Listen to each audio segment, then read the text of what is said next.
Hello and good morning friends, this is Rajiv Mishra, आपका मित्र, आपका शुभचिंतक।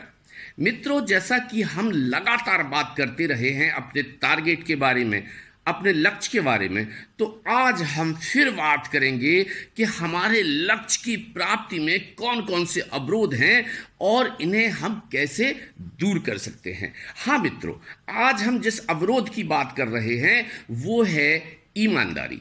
अब आप सोचेंगे कि लक्ष्य प्राप्ति में ईमानदारी का क्या लेना देना। भाई, कोई हम ये आर्थिक व्यापार थोड़ी कर रहे हैं, हम कोई लेन देन थोड़ी कर रहे हैं कि इसमें हमें ईमानदारी की आवश्यकता पड़े।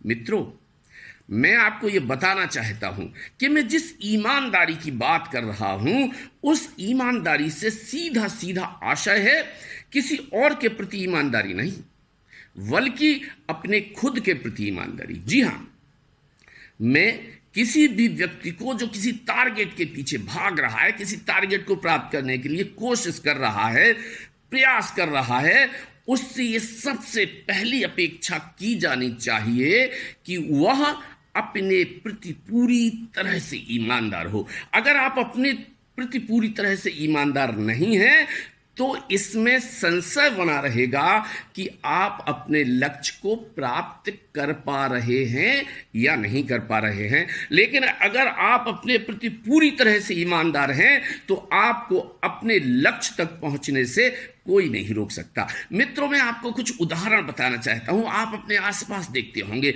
बहुत सारे लोग, बहुत सारे युवा आपको ये मिलते होंगे, आप उन्हें देखते होंगे कि वो बहुत सारी मेहनत कर रहे हैं। आपको ये प्रतीत होता होगा कि ये देखो, ये युवा तो सारे दिन मेहनत कर रहा है, ये युवा तो पूरी रात पढ़ रहा है। मित्रों, में कुछ ऐसे लोगों के उदाहरण मेरे सामने हैं जिन्होंने 4-5 साल पढ़ाई की, बहुत मेहनत की। वो रात भर उनके कमरे की बिजली जलती थी तो ऐसा प्रतीत होता था कि शायद वो रात भर पढ़ रहे हैं। लेकिन 5 साल 6 साल तक रात भर पढ़ने के बाद भी उनके सिलेक्शंस कहीं नहीं हुए, वो कहीं चयनित नहीं हुए। तो बात ये आती है कि अब वास्तव में वो ईमानदारी के साथ पढ़ रहे थे या केवल समाज को दिखावा कर रहे थे कि देखिए मैं रात भर स्टडी करता हूं और मुझे तो ऐसा होना ही है। ये बहुत बड़ी लालसा होती है व्यक्ति में। सिलेक्ट होने से पहले, अपने लक्ष्य तक पहुंचने से पहले वो ये प्रदर्शित करना चाहता है कि देखो हम इस लक्ष्य के लिए कितनी मेहनत कर रहे हैं, जबकि वास्तव में कहीं ना कहीं वो उतनी मेहनत नहीं कर रहा होता है। ये लोग जो रात भर लाइट जला के ये प्रदर्शित करते थे कि वो इतनी मेहनत कर रहे हैं, मुझे लगता है शायद ये सच भी हो कि वो लाइट जलाकर सो जाते होंगे और ये दिखावा करते होंगे। तो ये ईमानदारी हमारी खुद के प्रति नहीं रही। हम केवल दिखावा करना चाहते थे, हम केवल प्रदर्शन करना चाहते थे। इसलिए हमें इस दिखावे से, इस प्रदर्शन से दूर रहना पड़ेगा और अपने प्रति, अपने लक्ष्य के प्रति पूरी ईमानदारी बरतनी होगी। मित्रों, मैं आपको बात करना चाहूंगा बहुत सारे ऐसे लोगों के जिनका वजन कुछ बढ़ा हुआ है, जिनका वेट थोड़ा ज्यादा है, और उनमें से बहुत सारे लोग आपको देखते होंगे कि बहुत अच्छे नए रनिंग शूज लेते हैं, रीबॉक के शूज लेते हैं, कुछ लोग प्यूमा के शूज खरीदते हैं, बहुत अच्छा सा वो रनिंग जो क्लॉथिंग्स लेते हैं और बहुत सुबह वो निकल जाते हैं। वो पूरे मोहल्ले को ये दिखाते हैं कि देखो मैं तो सुबह दौड़ने जाता हूं। लेकिन कभी आप उनका पीछा कीजिए, देखिए कि वास्तव में वो दौड़ रहे हैं, वास्तव में वो फैट कम करना चाहते हैं या केवल दिखाना चाहते हैं लोगों को कि देखो मैं अपना वजन कम करने के लिए कितना कोशिश कर रहा हूं। कहीं ऐसा तो नहीं कि वो अपने मोहल्ले से निकलने के बाद किसी चाय की दुकान पर बैठकर चुस्कियां ले रहे हों।